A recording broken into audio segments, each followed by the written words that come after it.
Welcome to Your Path to Nonprofit Leadership, the weekly podcast that features the very best in career development in the nonprofit sector. I'm your host, Patton McDowell, and glad to help you on your journey towards senior leadership in the charitable world. Thanks for listening. I know your time is valuable, and I'm glad to help you. If you are a current nonprofit leader, or perhaps you hope to be one, you're in the right place. I'm glad to bring you these weekly conversations with nonprofit leaders who are really on the cutting edge of our sector. And if you would do me a favor, share this episode with just one other person so we can continue to build a global community focused on nonprofit leadership. Well, I had another fantastic conversation in this episode with Jim Warren, who's the executive director of the Carolina Raptor Center. And his youthful energy might suggest he's a relative newcomer to the nonprofit field, but in fact, he brings 40 years of wisdom to share with us in this conversation. And share lots of wisdom is exactly what he did. You know, Jim and I discussed why he got into nonprofit leadership and specifically what he did to build his leadership skills and how he's taken advantage of learning opportunities throughout his journey and the wisdom of mentors along the way. Of course, you won't be surprised to hear that he still employs these skills even 4 decades later. You know, Jim has great advice about balancing your passion for the nonprofit cause that brought you to the field, but also how you must effectively manage the business that is, in fact, nonprofit. And so that's something that he, of course, helps balance himself and will give you ideas to help you do the same. Lots to unpack here, so don't forget to check out the show notes. This is episode number 113. Just go to the podcast or the news page at pattonmcdowell.com, and you'll find all of the resources mentioned, some great book recommendations from Jim, as well as more information on him and the great work he's doing at the Carolina Raptor Center. In fact, you need to check out the fabulous Quest Center that's just opening and really is a signature project and something that Jim is justifiably proud. Speaking of resources, while you're on our website, make sure you connect with us. We're on all the social media platforms, particularly LinkedIn, and make sure you're on our email list. Just go to the bottom of the homepage. You'll see a link that says free resources. Fill your email in there, and you won't miss anything, including episodes like this of the podcast. Also, if you want to talk about your nonprofit leadership, schedule a 15-minute, no-obligation call with me. I'd be happy to talk about you, your nonprofit, and its strategic plan, its fundraising activity, or maybe just what you want to do next on your journey. We've got some great programs coming up this fall, including our unique mastermind program that I'd be happy to share with you and see if you might be a good fit. Without further ado, please enjoy my conversation with Jim Warren. Jim, thank you for joining me on the path. Well, Patton, thank you for having me. It's always good to catch up with old friends and share our experiences. So I'm just honored and privileged to be a part of this. Well, I think the honor and privilege is for our listeners. Jim, you have a fantastic career journey. We're going to talk about it. I know you've got a lot to share with our listeners who are pondering nonprofit leadership or, like you, are in nonprofit leadership, trying to get better. And I know that's a spirit you share. And, you know, of all the great things you've done, Jim, let me ask you this to start. Is there something you're particularly proud of in the work you've done as a nonprofit leader that maybe would give our listeners something to think about and, frankly, want to learn more about you? That's a great question. So I'm going to say, first off, just doing it for 40 years, right? I'm extremely proud that I've been able to do this work for this long and be able to make an impact in the community. But I would say probably my biggest physical accomplishment is I'm sitting in it, the new Quest facility that actually will open to the public on July 9th. This is a legacy that literally we've been working on for over 15 years. And I think when you put that much time in anything, it becomes part of who you are. It's part of your DNA. And so I would think, without a doubt, Quest is one of the things I'm most proud of. Well, let me ask you about that, Jim. For those that may not be familiar with the Raptor Center and Quest in particular, what is it? Well, Quest is a joint partnership with Mecklenburg County Park and Recreation. And again, we started talking about this back in 2006. And I'd been at the Raptor Center all of about 3 months. And Quest will encompass a brand new state-of-the-art 13,000 square foot plus visitor and interpretive center. And immediately adjacent to it will be the new Raptor public campus. So think if you've been to the current Raptor Center, you've seen our birds on display, you've seen our programs and our activities.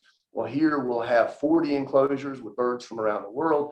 We'll have our new Duke Energy Amphitheater. We'll have a new wellness and urgent care facility for our resident birds. Program space, destination space, rentals, you name it, is all going to be part of this new Quest endeavor. And we're extremely excited to open this place after years of work and being part of the pandemic. So it's close, and it is. It's a project that's dear to my heart that I'm glad it's finally going to come to fruition. You have every right to be proud. And I know folks anywhere in the East Coast should be thinking about their next road trip to Charlotte and Huntersville, I guess, to be exact, where you are. But let me ask you one more question, Jim, about the world in which you operate. It is kind of a unique sector, right? A subsector of the nature-oriented organizations like yours. How big is that universe for folks that are anywhere else in the country? Are you part of a network of other Raptor centers, so to speak? Well, it's sort of an informal network. That's one of the things that I think would be a nice maybe post-Quest project, is to really create more of a network. And there's a lot of other facilities out there like us. There's the Association of Nature Center Administrators. Of course, we're part of North Carolina Science Network, which is the local statewide organization. We're part of Earthshare North Carolina. But when you really look at raptor centers and aviaries like us, we're one of the few. That's what I thought. Yeah, we're the biggest raptor hospital in the United States by patients admitted, which a lot of folks here in our community, visitors to the center, don't know. So there's a lot of stuff going on that the public's not aware of, but we're very proud to be one of a handful doing the work that we do.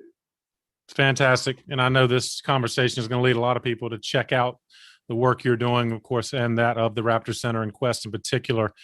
We'll get more into that, but let me ask you a question I've asked a lot of my very busy nonprofit leader guests.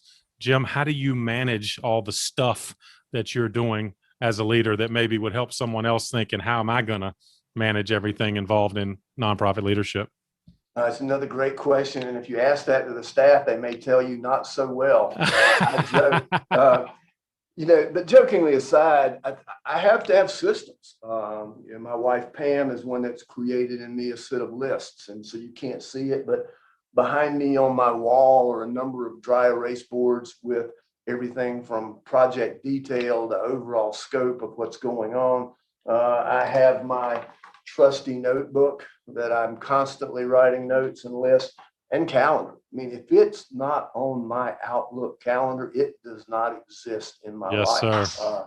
Personal items, professional, and I even book things out. I learned early on, don't just leave wide open gaps. I've got a meeting with Patton from noon to 1. Well, what am I doing before? What I'm doing after? If I'm returning emails, if I'm doing phone calls, if I'm just doing paperwork, I put it on the calendar. I block out part of my day to make sure. And then within that calendar invite or that calendar schedule, I put what I'm going to do within that time frame. I'm calling so-and-so, or I'm emailing so-and-so, or I'm going to check on this project.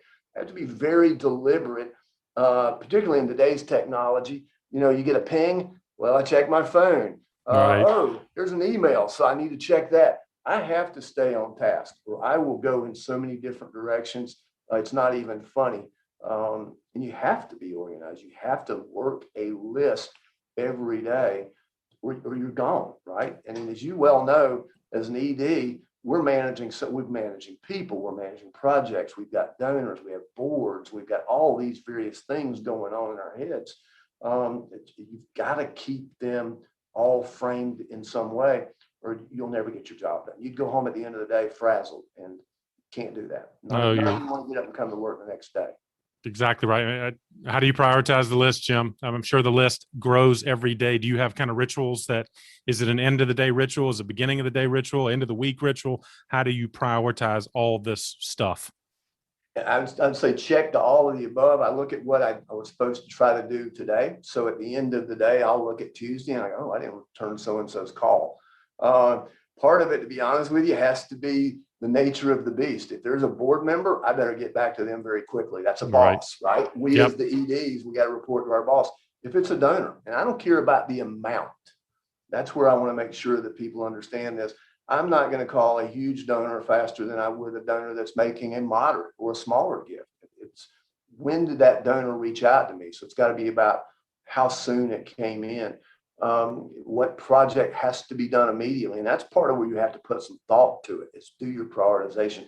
If I don't do this today, what is going to be the consequence for tomorrow? If it's not a big deal, put it off for a day or so, but get it out there. If I don't do something today that's going to have dire consequences to the organization or myself, I better do it now and do it quick. And so I try to really say, what's going to happen if I don't do this immediately? Love that analysis. And you're right. That to me is a good ritual to kind of put all of your to-do list through that question and help you prioritize accordingly.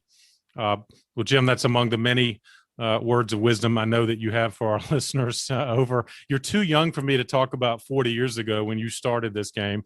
So I won't even date you further in terms of when it started. But you and I both know some people come into this nonprofit game early in their career. You came literally during college. Maybe tell us why and how you got into nonprofit work.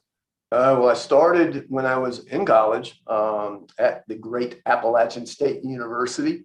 Patton, I'm not going to do any disparaging marks against your great alma mater, Chapel Hill, but we used to say up there in Boone, who needs a hill when you have a mountain? So I'll just leave it at that.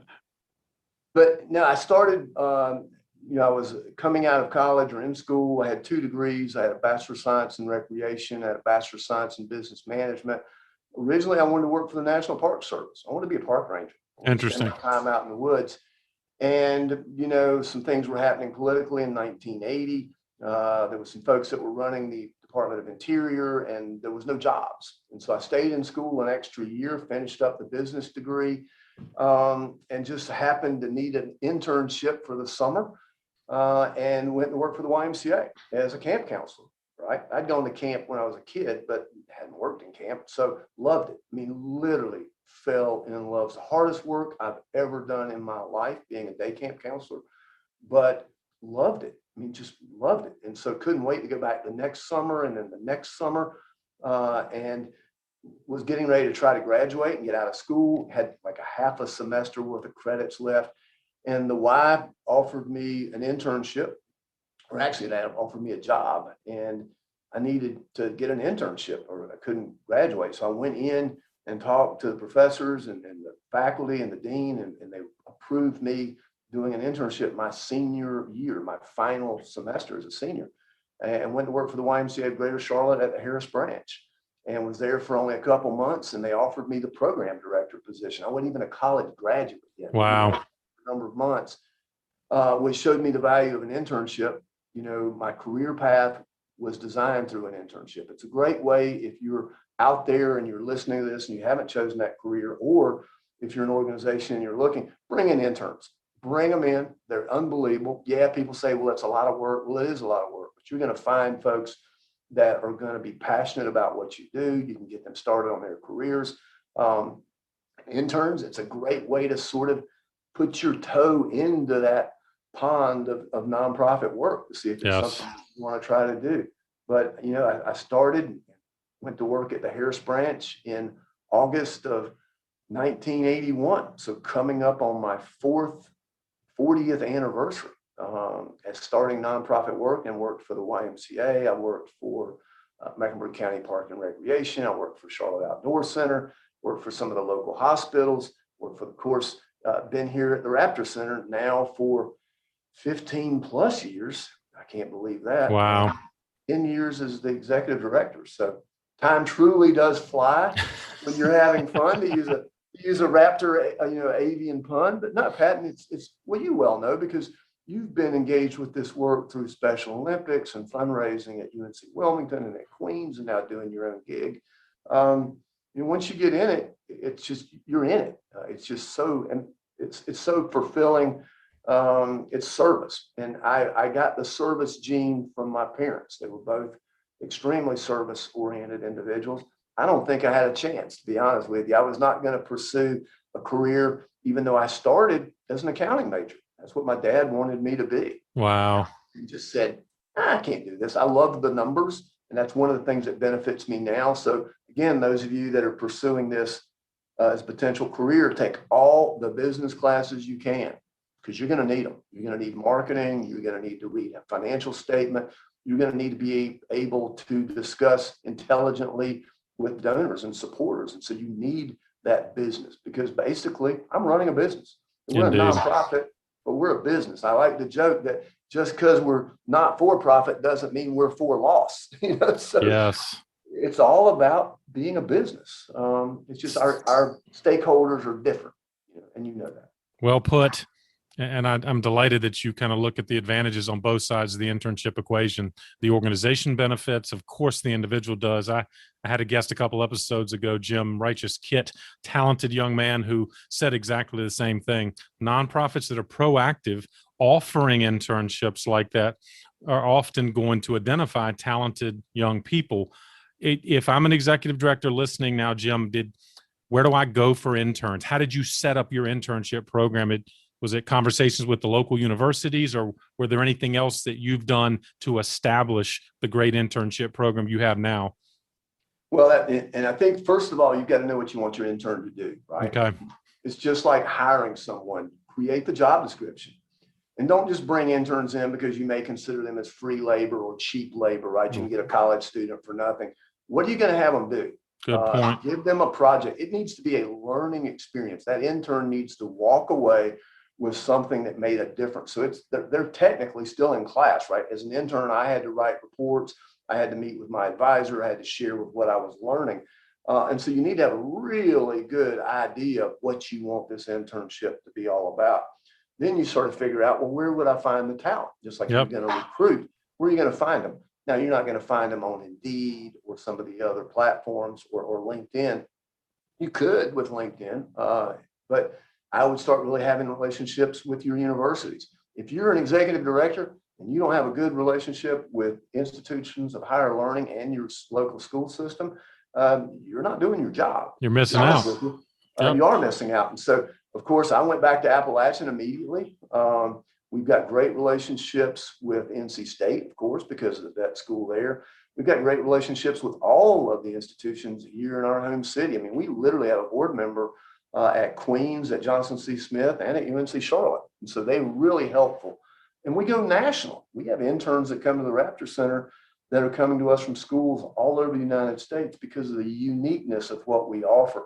Pat, you and I were talking earlier. I mean, where can a college student work on or be around a bald eagle? Right? Yes.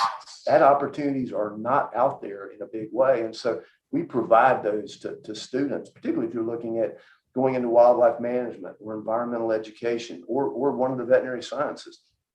And so find out what you want and then go out and get it. And it's just reputation. It's about people know, hey, go to the Raptor Center. We're not posting things in the student union or putting stuff out there all the time. It's word of mouth. I mean, we have a waiting list. People want to come here because they understand we give them a quality experience and they leave with something that looks good on their resume or their CV, but also makes them marketable.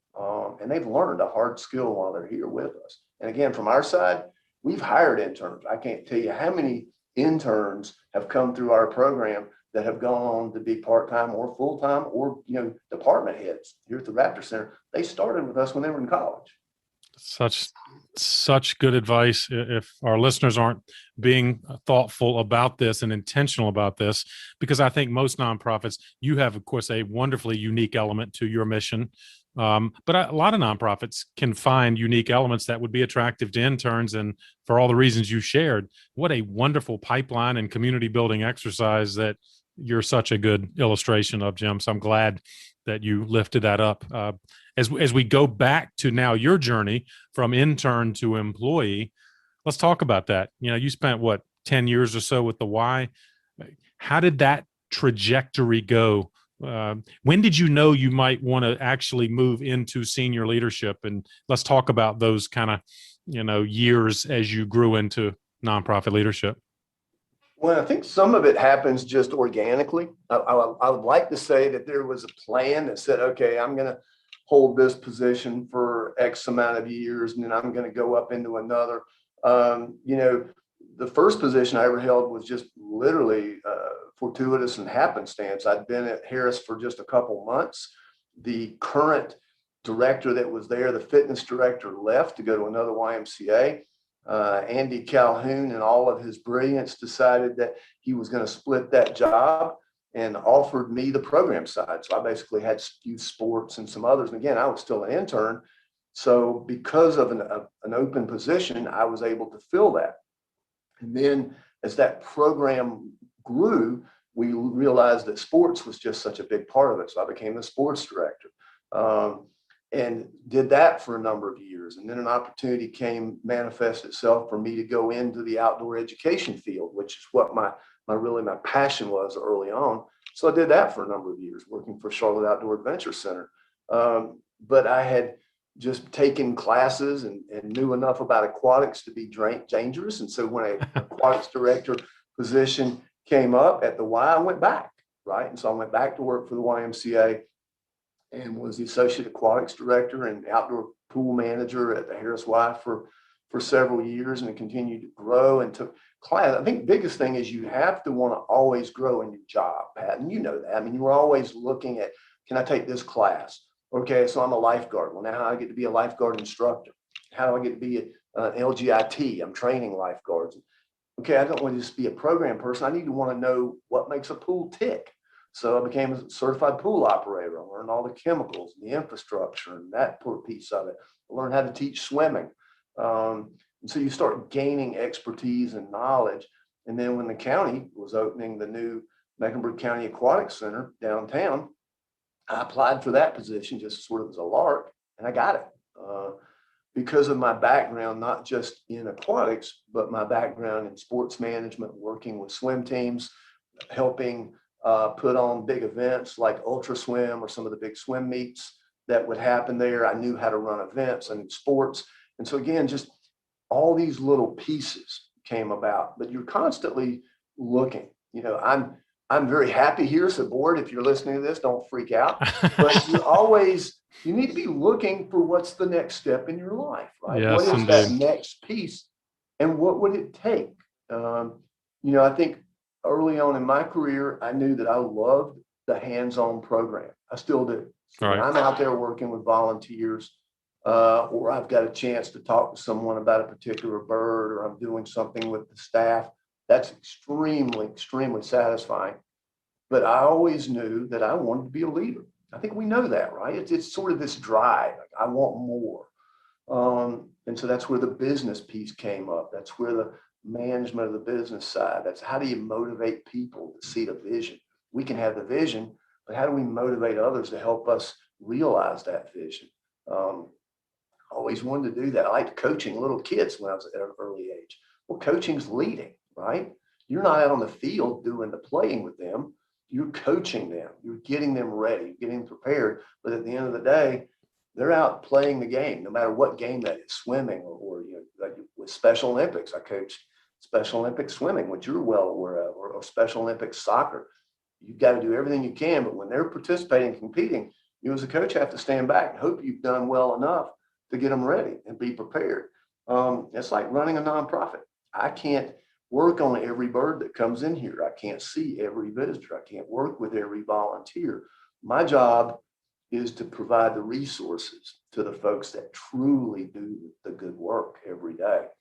And I enjoy doing that. Now, I like still getting my hands dirty, trust me. But it's all about how do we continue to grow? What is that growth? What am I going to do now to prepare me for whatever the next step in my future is? I love your illustration of, as a lifeguard, you were already thinking about pool management. And to me, that's a beautiful illustration of whatever my role is now. You had the foresight to think about, all right, but what else is involved here at the pool? Because I think a lot of us, we stay at the lifeguard, so to speak, level, and you were thinking ahead. And I wonder, to me, that's a great piece of advice for a listener, thinking not just your current role, but what are all the kind of elements that surround that role, which seems to me, Jim, help prepare you for leadership. Well, it did. And the other part too, Pat, is don't be scared to ask questions and find a mentor. I think mentors are absolutely crucial to people moving forward. I had some of the best mentors that anyone could ever want in their career. Andy Calhoun, again, I go back to. Andy was the youth director at the Central branch, which is now the Dowd branch, way before he ever became the CEO of one of the largest YMCA organizations in the country. And I knew Andy early on. So I'd ask him questions. How do you work with the board? I'd go to board meetings, right? Yep. As a junior staff member. How do you work with the board? How are you doing the budget? What's our brand awareness that we're doing? How do you want to? I'd go to meetings with him. I'd just shadow him. I'd ask him lots of questions. Same thing when I was doing the lifeguarding. I'd ask the aquatics director lots of questions. Why are we doing it this way? What happens this way?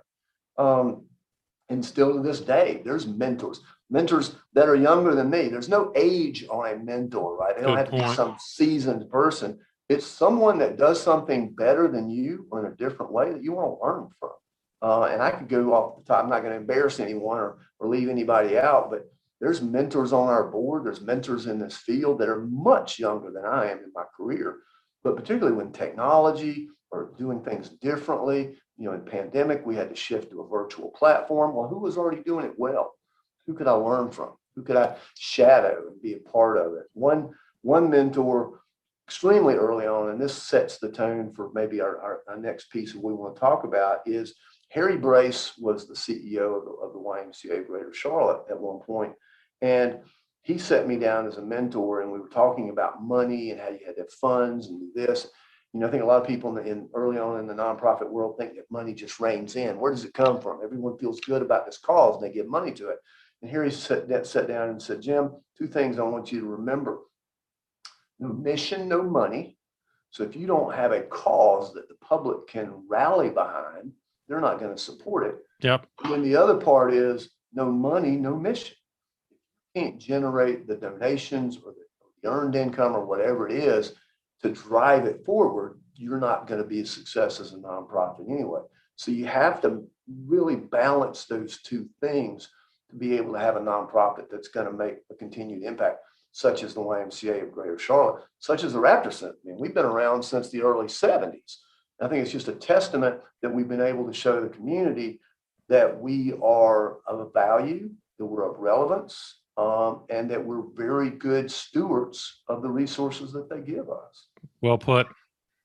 And again, great illustration of the use and value of mentors. I love how you think about it, I guess, topically. In other words, because you're right. I think a lot of younger professionals think, well, I've got to find the seasoned, veteran. But I love your different take on that expertise can come in all shapes and sizes, right? In all forms. And that's a great way to build a network. Yeah. Well, what do you want to learn? Who's those people you want to learn from? Who's doing it better? Yes. And again, there's folks out there right now that I look to every day. I pick up the phone and say, how are you doing this? Let me run this by you. What yes. do you think about this? How would you do something if you were in my situation? And then the other part is give credit as credit's due. Yeah.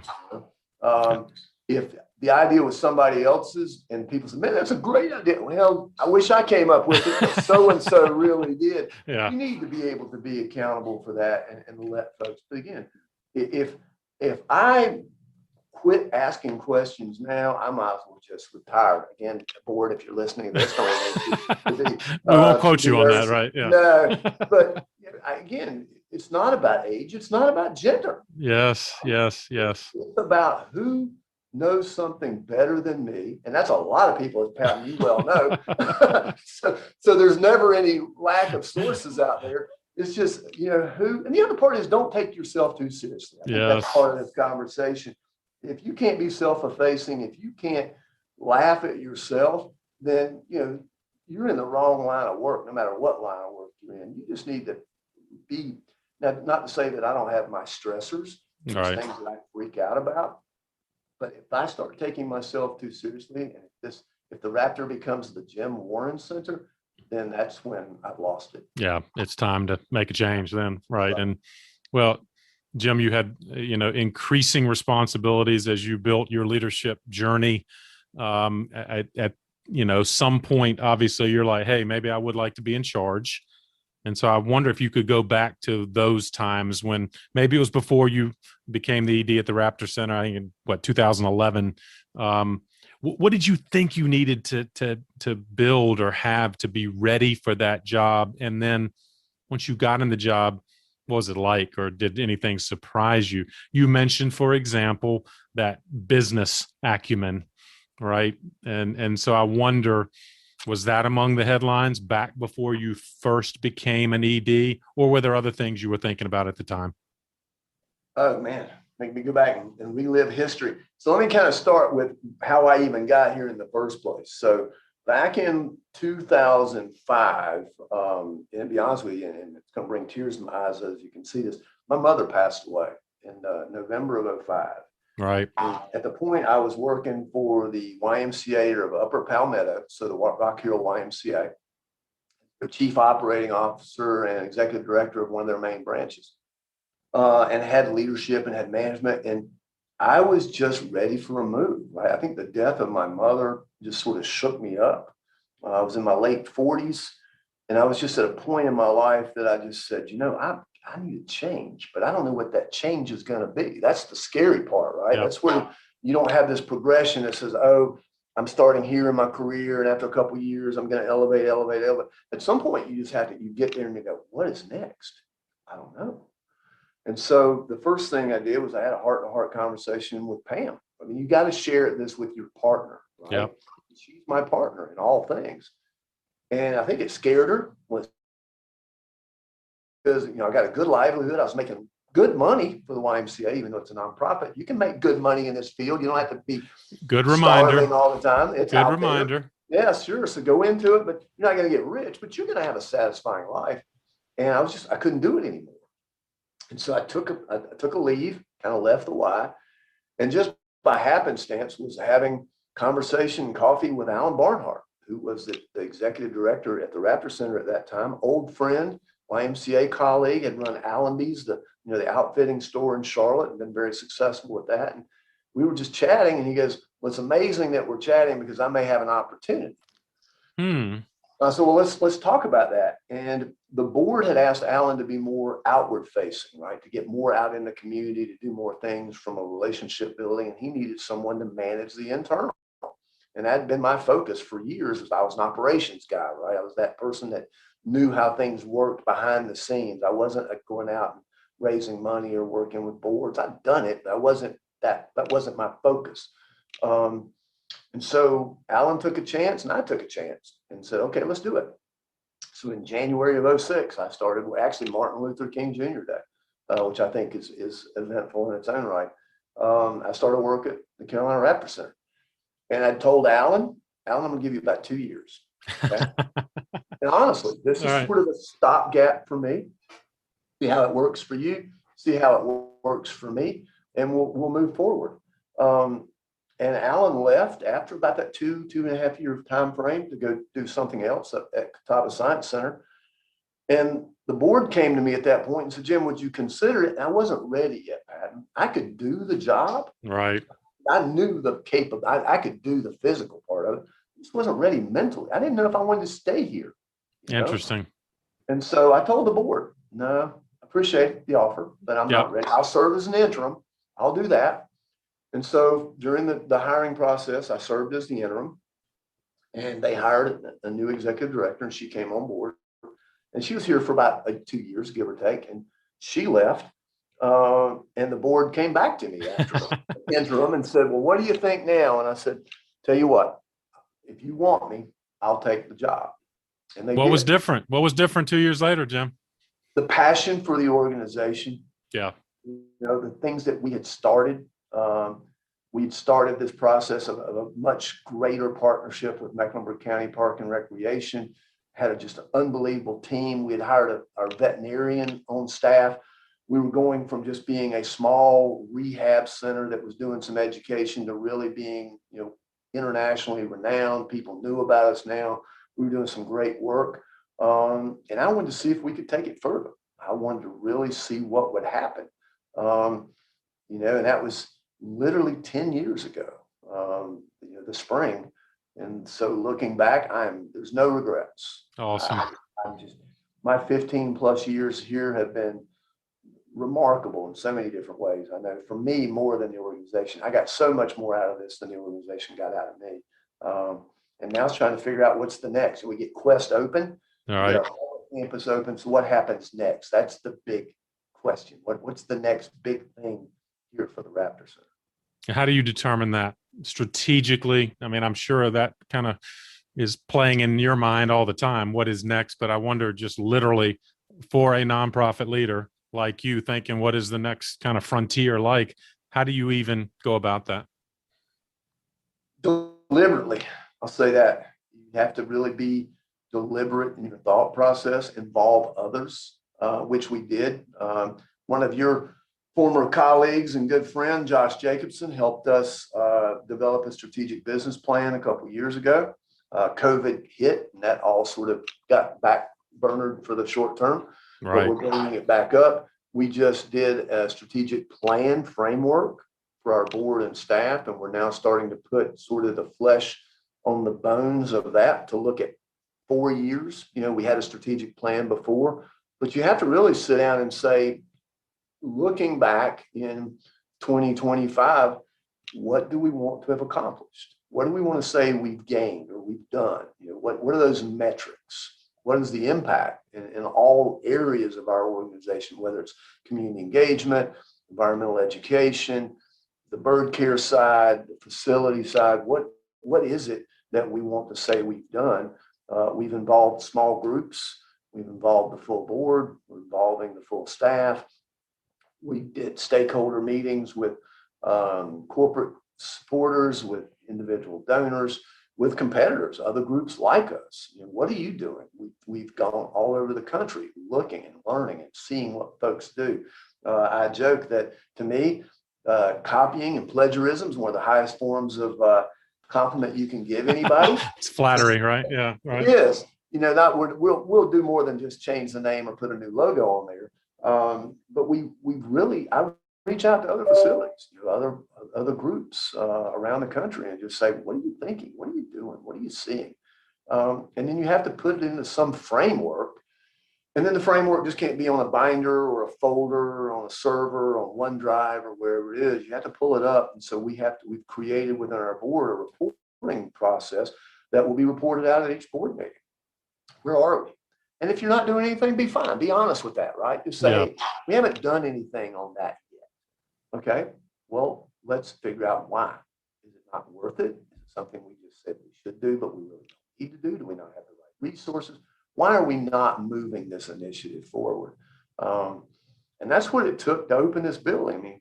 I mean, seriously, we started talking about doing this facility, this new campus with Mecklenburg County back in April of 2006. Wow. 15 plus years later. And it took a long time to come to fruition, but it was step after step after step, and meeting those milestones and saying, what's coming next? What's the next piece of the process? And sometimes you just have to be patient, right? I joke that it took Pam 3 years before she said yes to marrying me. So, you know, you've demonstrated patience for sure. You have to, you know, and again, I think that's in my DNA. My mother was an extremely patient person. My father, not so much, but my mother, yes. And you just have to know if it's worth doing, it's going to take time. And it's going to take energy and effort. So do it. Nothing good comes in the short term, I don't think. I'm not for instant gratification. I like to see things. I like to play the long game. And sometimes that's the other thing, is how do you get others to be a part of that long game? Yeah. Some people want it done today, particularly in this, oh, I can email you now, I can text you, why are you not getting back to me? Instant gratification, right? Absolutely. You know, the 24-hour news cycle, everything's happening at such a quick clip. Sometimes you just have to put that noise behind you and just keep your eye on the vision, and don't let things sway you from the vision. And we all know there's those things that are going to try to keep us from doing what we need to do. But if it's important, we'll do what it takes to make it happen.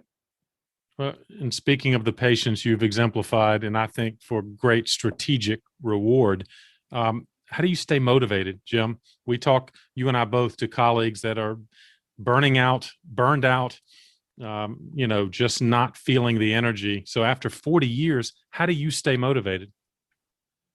Well, one, you need to recognize when you need help, right? When do you need a break?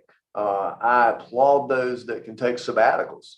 I've looked at sabbaticals and looked at them and just never taken one. But I think if you can take that sabbatical, if you can take that leave, if you need it, but you got to recognize the signs. You've got to know when it's done. And I think some of it's we just get tired, right? I'm fatigued. I come into work some days, I'm not quite fired up, but yet I'm ready to still continue to do the work. I really hope and never get to the point where I just don't want to be here at all. And I think I would recognize some of the signs before. Do you still enjoy being around the people you work with? Does the mission still excite you? If I walked out and went down to the current center and there was a group of kids and they were sitting there in front of one of our enclosures, whether it's a great horned owl or a bald eagle or a crowned crane, I'm going to get fired up telling these youngsters about that bird. I get animated, right? Let me tell you about this bird, how cool it is. You can feel the energy. At the point that does not do it anymore, then I've got to say, oh, there's symptoms. Now, what do you do? If I'm injured or I'm hurt physically, I go to the doctor. If I'm injured or hurt mentally or psychologically from a burnout, there's things I have to do. I have to call folks like you, walk through the process, talk to a mentor, kind of figure out, do I need to take a break? Do I need to give up some of what I'm doing to let me focus on the fun part and then come back to the other part? But you got to recognize it and be ready. But after 40 years, and you can see I changed roles, right? I was with the YMCA for a long time. I love being wet. Yes. Do I want to go back and be wet again and work around pools and everything? And maybe not. But still, to this day, I like doing it. And I was at our neighborhood swim club the other day with Pam. And I still find myself doing the lifeguard thing. It's weird. I'm still scanning the water. It's like, once a lifeguard, always a lifeguard. Exactly. You're always sort of looking at the beach saying that could be a bad situation, but what am I going to do about it? But I think you've got to, again, recognize that there's a problem and then work the solution, work the resolution. Is it something that I need to take personal time? I think that's where PTO is extremely, extremely important. Yeah. Take time off. And I'm the worst, right? I think EDs are the worst. And at the Raptor Center, we get so much PTO at the start of the year. Actually, on July 1, we got a new bank of hours. That's how we do. We don't accrue. Everybody starts with their own pot of PTO. I don't hope my wife doesn't listen to this. At the end of the fiscal year, I was looking at June 30th. Well, hell, I had 90 hours left. Like, crap, man. That's 2.5 weeks of time that I didn't have to be at work that I could have gotten paid for. So do as I say, not as I do, huh, Jim? Absolutely. And I yell at the staff. I start telling them, take time off. Take a half day. Don't have to take a week or 10 days. Just take time. Don't have to go anywhere. Just stay home and read a book. Go work in the yard. Go do something. But you got to get away. When you start being on the site at all times, you start resent being there. That was one of the lessons I learned early on with the Y. And in organizations where you can play and work at the same place, you have to make a distinction. Because when I'd get off work at the Y, whether it was teaching an aerobics class or doing pool stuff or sports, I would stay at the Y and work out, right? I'd swim laps, or I'd go to the fitness center, or I would do this or do that. You're never off the clock, because even in the weight room, someone would come up and ask me a question. So I started running. And so when I would literally leave the Y and go run, because nobody could bother me on a run. Right. But I think you've got to make that distinction. So when I'm leaving the Y, leaving the Raptor Center, I'd love to stay here and walk the trail and see the birds all the time. Then I'd start saying, man, just always there. So I got to make that break between personal time and work time. I do it. It's great advice. And the distinction that I think you have to be thoughtful and intentional about, and clearly you have. And I guess it leads to another question about when hiring talent. And you've got some great systems in place through your internships, which has obviously proven successful. I wonder, assuming someone has the requisite, skills and experience, the job description requirements, but are there certain things or kind of nuances you look for when you're hiring people to work in your organization? Understand the mission and have a passion for it. If you're looking at a resume or CV, all things equal, X amount of requirement for education, previous experience, certifications, all of that. When you start talking to the person, what's the thing that sets the person apart? What's that one? Is it in the cover letter? I can't tell you how many I've received that basically they almost didn't know who we were. They just knew it was something to do with birds, or they didn't do their homework. They didn't go on our website.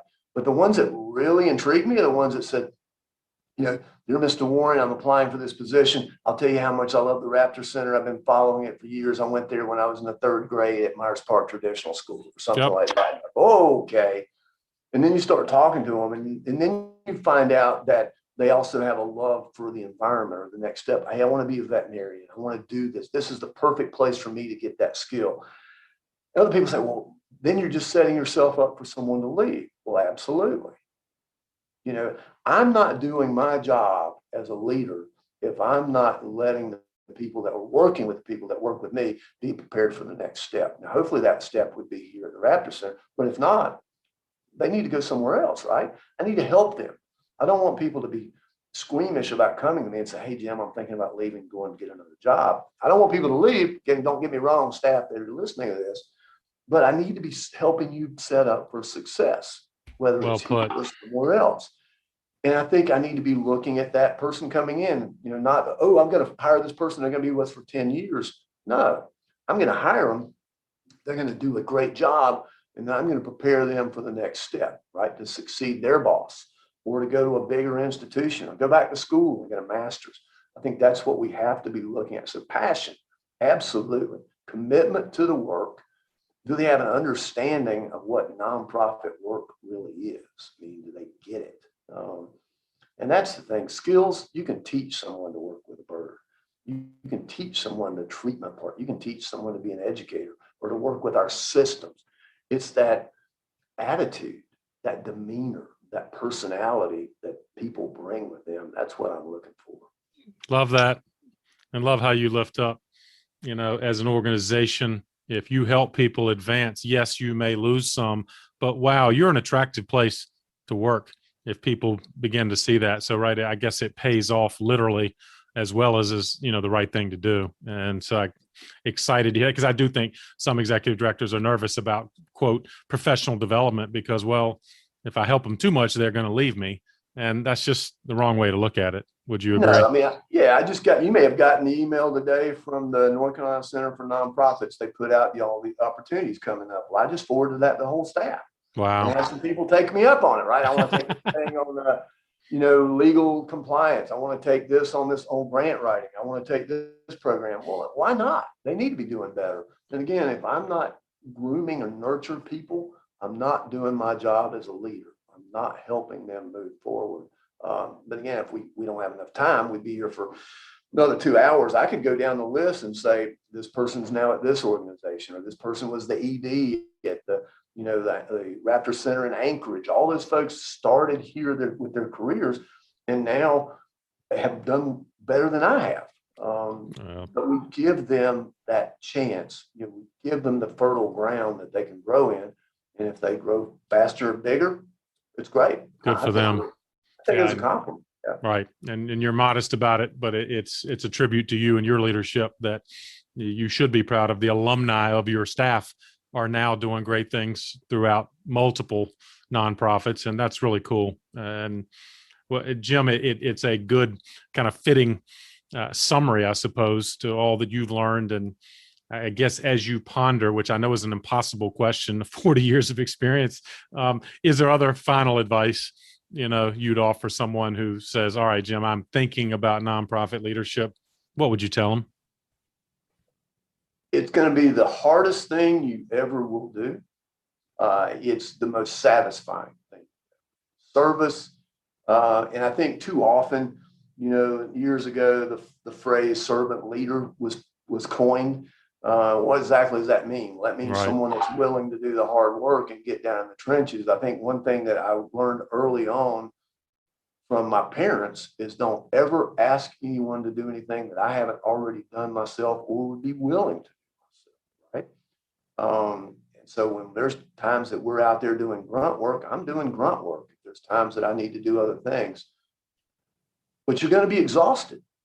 I'm still got enough energy to keep going, but at the end of the day, you're exhausted. But it's a great exhaustion because I can look back and go, how many thousands of students have we touched the lives of? How many thousands of birds have we treated? How many hundreds of thousands of visitors have come here? And you're right, how many Raptor Center alum have gone on to bigger and greater things? That's making an impact, making that impact, leaving a career or a job, or at the end of the day saying, this world is a better place because of the work that we just did. I think that's all the reason in the world.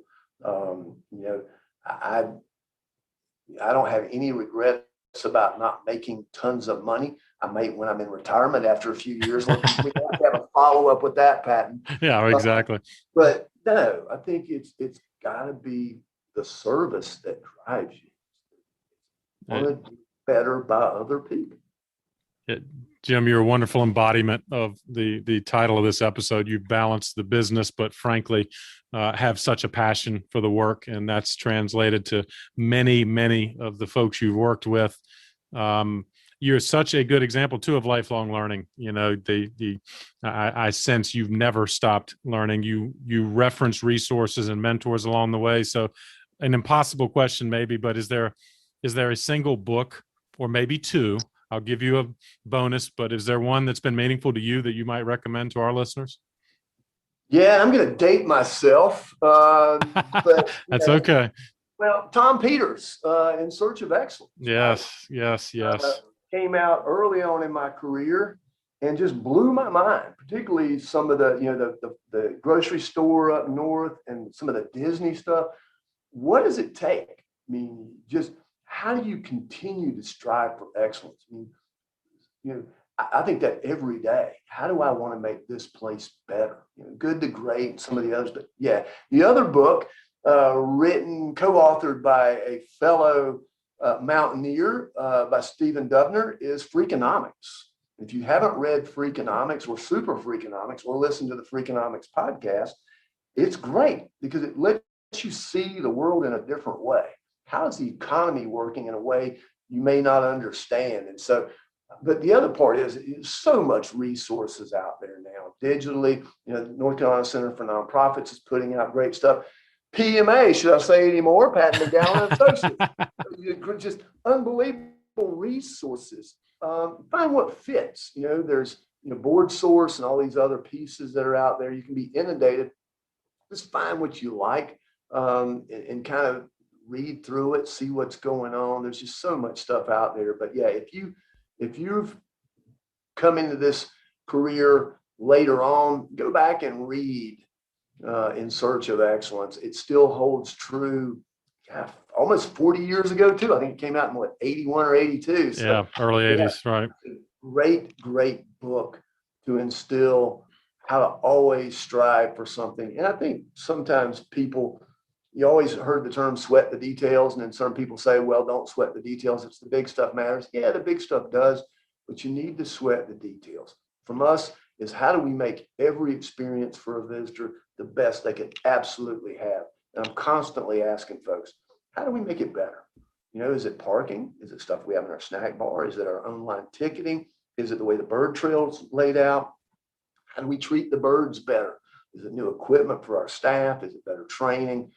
How is it better relationship for our board? I ask our board, we're in the middle of board orientation right now for our new board that just came on as of July 1. My first question is not what they're going to do for us, but what are we going to do for them? Nice. What's the expectation that a board member has of service to the Raptor Center? And all of these things, we just need to constantly be looking. So yeah, again, it's the sweating the details. It's how do I make everything better for every person? And again, you can't do it, of course. It's one of these visions but you can strive to do it, right? Every day, you just do a little bit more at the end of the day. So yeah, the Raptor Center is a better place because of what we did today. The community is a better place because of what the Raptor Center did today. That's all we can hope for. Jim's Goldmine, a host of good advice and words of wisdom. I'm grateful for that. You've given our listeners lots to think about and to ponder. And again, thank you for sharing your journey and your wisdom and your inspiration. And I guess for those listening, I'm sure they're asking, all right, where do I find out more about this guy? And so where do they find out more about you and the great work you're doing at the Raptor Center?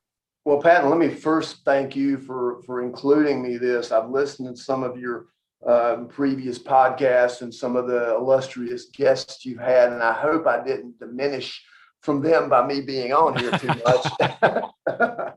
Not at all. Not at all. You have to laugh. So if you want to know more about the Raptor Center, CarolinaRaptorCenter.org is on our is our website. Same with Facebook. If you go there, there's an About tab, and you can click on it and learn more about me. I'm on LinkedIn, so you can learn more about that. And again, I'm willing to share. I think that's the one thing.